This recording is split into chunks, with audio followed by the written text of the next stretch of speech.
काढून आपल्या गावातले सरपंच आले तिथं, त्यांनाही धन्यवाद.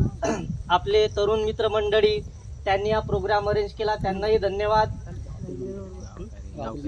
गावातील मंडळी इथं उपस्थित आहे, त्यांनाही धन्यवाद. त्यांनी येऊन इथं प्रोग्रामची शोभा वाढवली.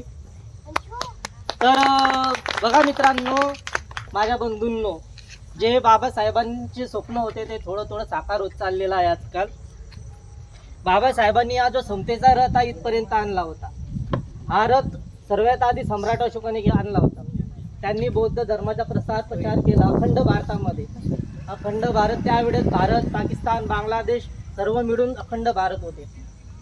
ते बुद्ध धम्माचे आचरण, अहिंसा, सत्य हे आपल्यात रुजू केले आणि इथपर्यंत आले. तेच बाबासाहेबांनी सांगितलेलं होतं की जर समतेचा रस तुमच्याने पुढे नाही नेला तर कृपया करून त्याला मागेही ढकलण्याचा प्रयत्न करू नये. तेच आज आपल्या ताईंनी भाषण दिलं, तेच परिवर्तन होते आहेत. लेडीज एवढ्या बोलतायत, शिकतायत, तेच आहेत. बाबासाहेबांनी सांगितलं आहे, कागज और कलम की ताकत दुनिया में सबसे मजबूत है. चाहे एक रोटी कम खाओ लेकिन अपने बच्चों को शिक्षित बनाओ, और शिक्षित बनाने के बाद सब अधिकारी बनेंगे, क्योंकि शिक्षा ऐसा शेरनी का दूध है जो पिएगा वो दहाड़ेगा जरूर. और सवाल ये आता है कि जमीन पे बैठने वाला आदमी आज कुर्सी पे बैठा है. सब ये मेरे बाबा साहब की देन है. जमीन पे बैठने वाला आदमी आज कुर्सी पे बैठा है, क्योंकि बाबा साहब का सपना अपने को साकार करना है. बाबा साहब का सपना साकार करना है. हर घर में एक अधिकारी अपने को बनाना है. IAS IPS अपने को बनाना है, कलेक्टर बनाना है, क्योंकि बाबा साहब का सपना अपने को पूरा करना है. जाओ दीवारों पे लिख दो कि हमें इस देश की शासक जमात बनना है. क्या बात है. जाओ दीवारों पे लिख दो कि इस देश की अपने को शासक जमात बनना है. पंतप्रधान राष्ट्रपति अपने कास्ट का बनाना है. क्या बात है, एक नंबर. राष्ट्रपति अपने कास्ट का बनाना है. ये बाबा साहब का सपना आज नहीं तो कल हमारे बच्चे पूरे करेंगे. क्या बात है. बहुत जुल्म सहा है हमने. कुछ हिंदी मराठीच बोलतो. काही लोक बोलतात की बाबासाहेबांनी स्वतंत्र संग्रामामध्ये भाग का नाही घेतला. तर मी त्यांना सांगू इच्छितो, ब्रिटिशांनी आपल्याला फक्त 150 वर्ष राज्य केलं. ब्रिटिशांनी भारतावरती 150 वर्ष राज्य केलं आहे, पण आपण हजारो वर्षाची गुलामी सहन करत आलो होतो. ते गुलामी आपल्या बाबासाहेबांनी आपल्याला मोडून काढली आहे. मी सांगू इच्छितो, ते आजकाल छोटी मोठी डिग्री घेऊन बोलतात की बाबासाहेबांनी स्वतंत्र संग्रामामध्ये काही केलं नाही. अरे का नाही केले? बाबाने एवढं जगातील सर्वश्रेष्ठ संविधान दिलं. पशु नाही, माणूस नाही तर जनावरांना सुद्धा जीवनाचा अधिकार दिला बाबासाहेबांनी. आधी मनुस्मृतीच्या काळामध्ये महिलांना शिक्षणाचा अधिकार नव्हता. महिलांना शिक्षणाचा अधिकार नव्हता, मतदानाचा अधिकार नव्हता. तो अधिकार दिला माझ्या सावित्री माता फुलेने. पुणेमध्ये पहिलं 1848 साली पहिली मुलींची शाळा काढली. आज ती शाळा काढली. आज जर माता सावित्री नसती, कलेक्टर, IAS IPS महिला, सरपंच महिला कधीच बनली नसती. तीच माझ्या महात्मा फुलेंची देण आहे. ती त्रिवार वंदन करतो. छत्रपती शिवाजी महाराजांनी सर्व धर्मपक्षाच्या जातीच्या लोकांना घेऊन स्वराज्याची निर्मिती केली आहे. संभाजी महाराजांनी कमी वयात बुद्धभूषण नावाची ग्रंथाची रचना केली. हे थोर महापुरुष आपल्याला लाभले म्हणून आपण बोलतात हा महाराष्ट्र फुले शाहू आंबेडकरांचा महाराष्ट्र आहे. तर मित्रांनो, खरंच आपल्याला जर आपल्या समाजामध्ये कॉम्पिटिशन काही प्रगती करायची असेल तर आपण ब्राह्मणांच्या विचाराशी विचार मिळवून चालायला पाहिजेत. ते लोक विचार करतात तसा विचार करायला पाहिजेत. खूप झालं व्यसन, दारू वगैरे खूप. एकच गोष्टी आता आहे, फक्त शिक्षण घ्या. शिक्षणानुसारच सर्व प्रगती होईल आपली.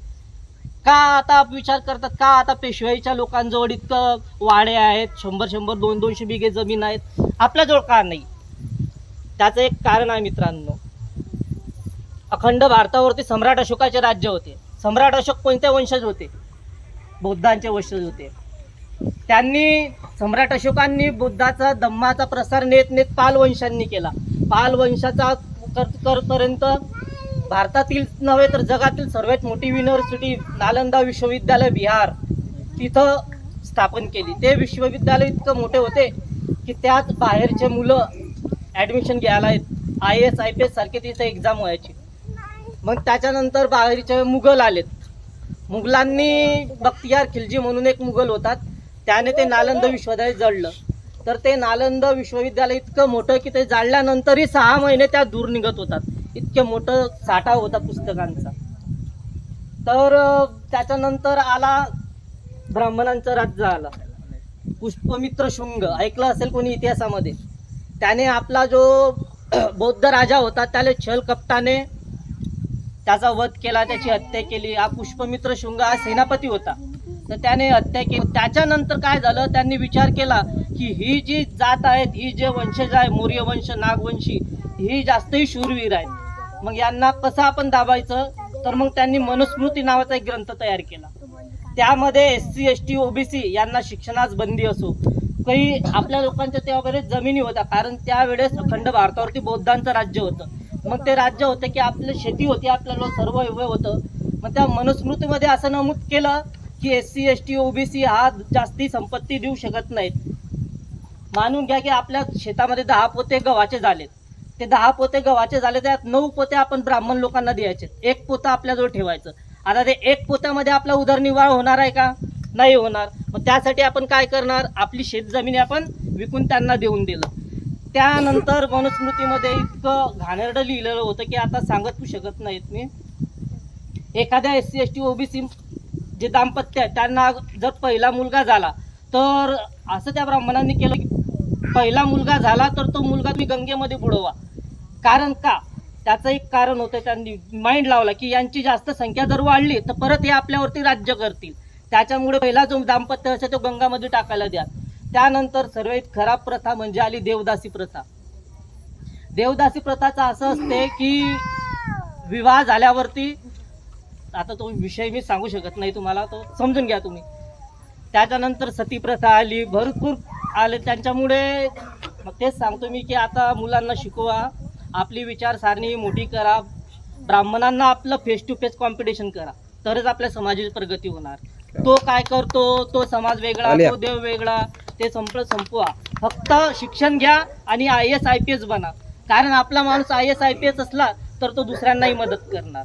आता माहित आहे का, 5% लोक आहे फक्त, ते किती 5%, पण पूर्ण भारतावर ते राज्य करतायत. का राज्य करतायत? Divide and rule.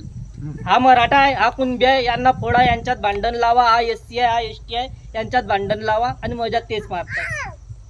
त्याच्यामुळे म्हणतोय एकजूट राहा, SC ST OBC सर्व एकच आहेत आपण, काही कोणी छोटे नाही, कोणी मोठे नाही. गौतम बुद्धाने आपल्याला सांगितलंय समता बंधुता न्याय, त्या मार्गावरती चाला, शिक्षण घ्या, भरपूर मोठा अधिकारी व्हा. जय भीम. आणि सर्वांना खरंच जयंती म्हटलं म्हणजे काय, एक अंगमध्ये सळसळ करणारं रक्त आहे. आज इथं आपल्या 22 घरांना जोडून ठेवलाय ते फक्त जयंतीने. आणि खरंच हे आपले जे तरुण मंडळी आहे, मामा आहेत, त्यांनी एक आपलं परंपरा कायम ठेवली आहेत. आम्ही छोटे होते, तिकडच्या साईडला होते, तेव्हापासून जयंती बनते तर आजपर्यंत. खरंच धन्यवाद मित्रांनो, अभ्यास करा, खूप मोठे व्हा. जय भीम. जय भीम. जय भीम. एकदम खूप छान भाषण दिलं समाधान. अंगाले शहरा आला, हुशार माणूस आहे.